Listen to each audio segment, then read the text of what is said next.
এই হায়নাটি প্রেগনেন্ট ছিল এবং সে একটি নিরাপদ আশ্রয় খুঁজছিল যেখানে সে তার বাচ্চা প্রসব করতে পারবে।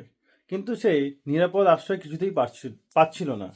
সে যে জায়গাটায় ছিল একদম ফাঁকা জায়গা এবং সিংহের এলাকা।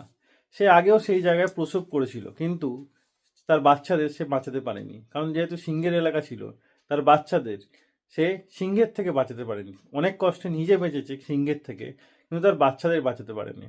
তো সে এইবার সে আর ভুল করবে না, সে এমন জায়গায় যাবে যেখানে সিংহ আর নাগাল না পেতে পারে।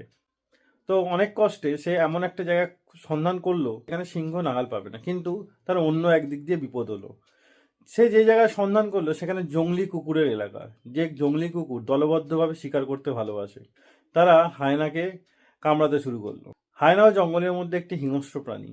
সে যত কুকুর যতই আসুক না কেন, তাদের সঙ্গে সে একাই লড়াই করতে সক্ষম। সে লড়াই করতে শুরু করলো কুকুরদের সঙ্গে, এবং কুকুরদের সঙ্গে দীর্ঘ লড়াইয়ের পর সে এমন একটা জায়গা খুঁজে পেল যেখানে সে তার বাচ্চা প্রসব করতে পারবে।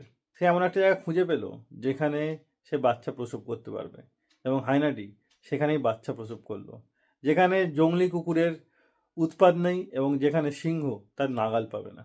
মা তো মাই হয়, সে কোনো প্রাণী হোক কিংবা কোনো মানুষের। তো ভিডিওটি ভালো লাগলে অবশ্যই লাইক করে শেয়ার করে দেবেন।